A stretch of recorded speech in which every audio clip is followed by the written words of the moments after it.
to our online immune system program. My name is Professor Nick, and this is the 6th of 7 lessons we have prepared for you all about the immune system. Today, we're going to be learning all about allergies. But before we get started with that, safety is super important for scientists, so we have to make sure we're extra careful.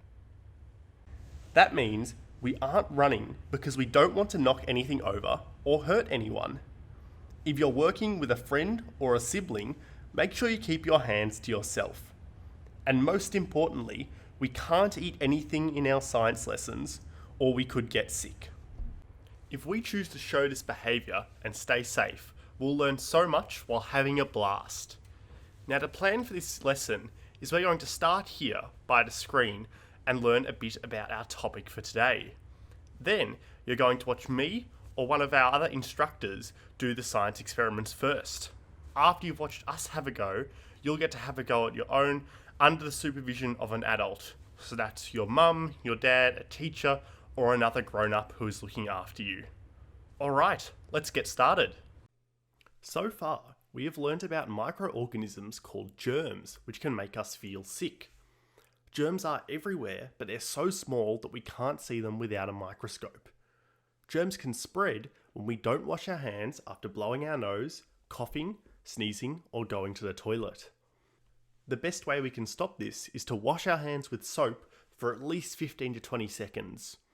We also need to rinse and dry our hands to make sure we get rid of as many germs as possible.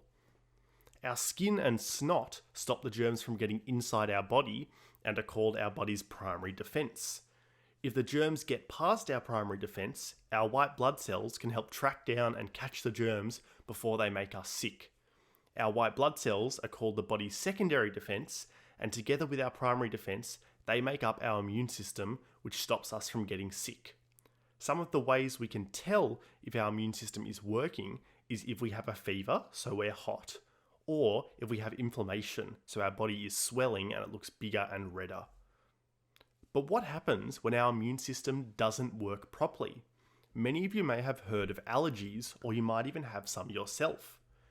Being allergic to something means that your immune system is getting confused and thinks that something safe is actually a nasty germ. For example, if you're allergic to peanuts, your immune system is seeing the peanuts as a germ, even though it isn't. So the immune system is not working properly when a person allergic to peanuts touches or eats them. Some common things that people may be allergic to are nuts, eggs, milk, and wheat. We call these foods allergens. When someone first eats or touches any of these things and they are allergic to it, they will have an allergic reaction. This is the way most people find out they are allergic to something, and this usually happens when they are babies trying food for the first time. Some signs of an allergic reaction are itching, runny noses, or inflammation. There are some medicines that can help to stop allergic reactions, and these can be given in different ways, such as syrup or tablets. If someone is very allergic to something, they might need something called an EpiPen, which is a lot stronger than the other medicines used to fight allergies. Now for this lesson, instead of a demonstration, we're going to have a little game or quiz. I'm going to describe 3 different allergens that lots of people are allergic to, and I'll give you 3 clues for each one. See if you can figure out what I'm talking about before I give you the answer.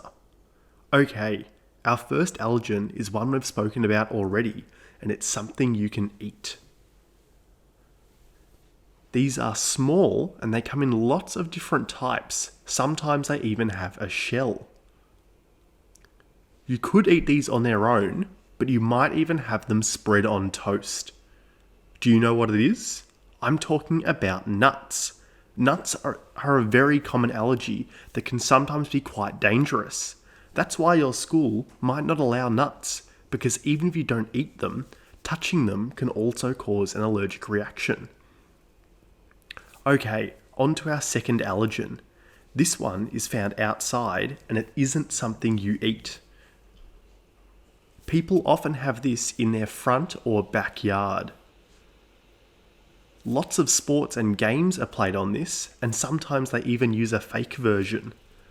Do you know what it is? I'm talking about grass. Not all allergens are food. Sometimes even just touching something can be enough to cause a reaction. If you have ever felt itchy or had a runny nose after playing in grass, you could be allergic. Most allergic reactions aren't dangerous and can just be a little bit annoying and make you feel uncomfortable. Okay, one last allergen. This one comes from a small animal. You might see this animal flying around near flowers. If you make this animal angry, it could sting you. Do you know what it is? I'm talking about a bee sting.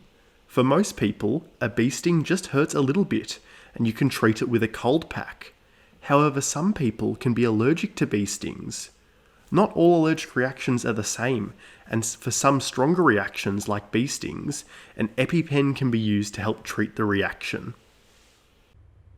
Let's get started with our first experiment. So remember, you'll get to watch our super scientist instructor do the experiment first, and then you'll get to have a go afterwards. So make sure you're paying attention.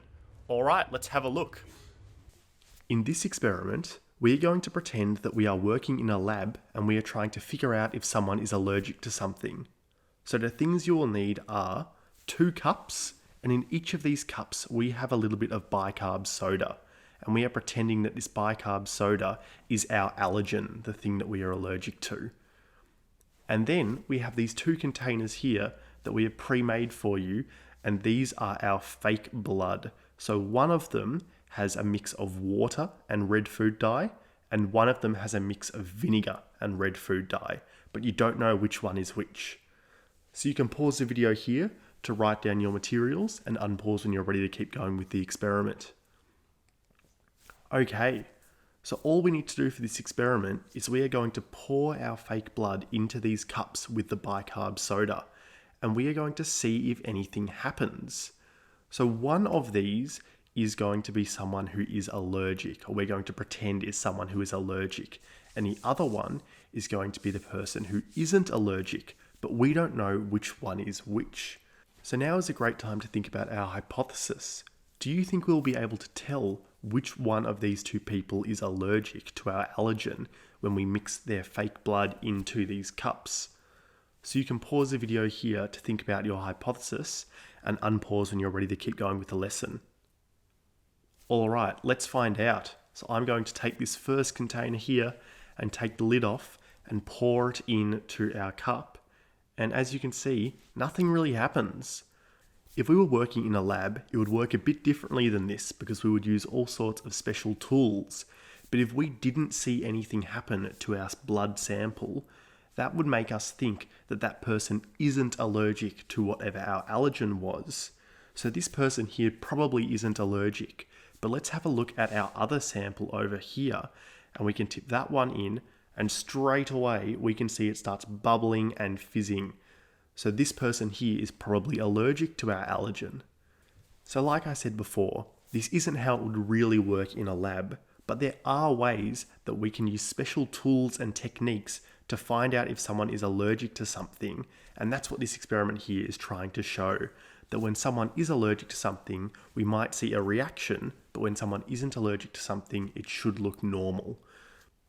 So that's all we have for this experiment. You can pause the video here to write down your method and your results, and unpause the video when you're ready to keep going with the lesson. Alright, before we keep going, let's have a look at some of our own Science for Schoolers super scientists have a go at this experiment.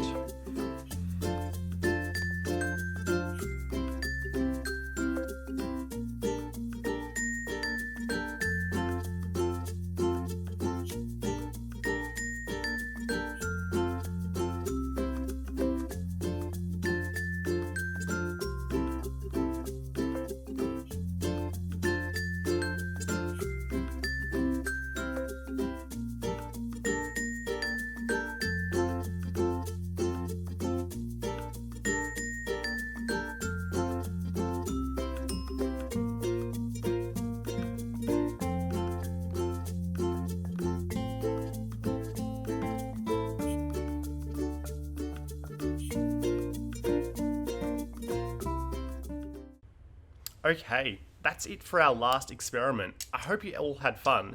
We're almost finished with our lesson for today, but before we finish up, it's really important you wash your hands. Even if your hands didn't get dirty or messy in the experiment, there might be germs on our hands that we can't see, so it's super important that we wash them. After you've washed your hands, let's quickly go over what we've learnt about today. Today, we learn all about allergies. When our immune system mistakes something for a germ, it means we are allergic to that thing. Some of the most common things people are allergic to are nuts, eggs, milk, and wheat, and these are called allergens. When someone allergic to an allergen touches or eats it, they can have an allergic reaction. Some of the signs of an allergic reaction are itching, runny noses, or inflammation, and medicine can help treat these signs and make us feel better. Now, before we say goodbye, I have a little quiz for you, so I'm going to give you 5 questions and 5 seconds to answer each question, so see if you can answer them before time runs out and I give you the answer. Number 1. What is it called when our body confuses something normal for a germ?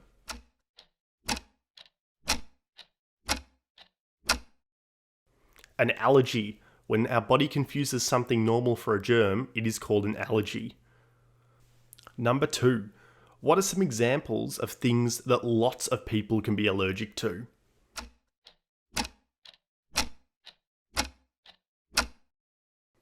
Nuts, eggs, milk, and wheat are some of the most common allergens. Number 3. What happens when we have an allergic reaction?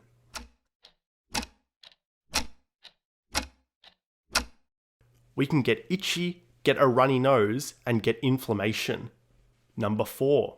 Is there any way that we can help stop an allergic reaction?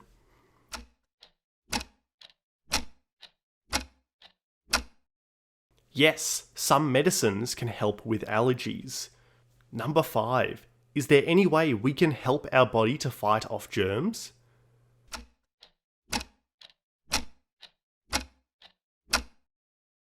Yes, there are lots of ways we can help our body, but we'll have to learn about them in our next lesson. That's all we have for this lesson. I hope you had fun and learnt a lot about allergies. If you enjoyed this lesson, you can subscribe to our YouTube channel to see more experiments and activities and get notified whenever we post something. Next time we'll be learning how to care for your immune system, but that's all we have for today. So thank you so much for watching, and I'll see you next time. Bye!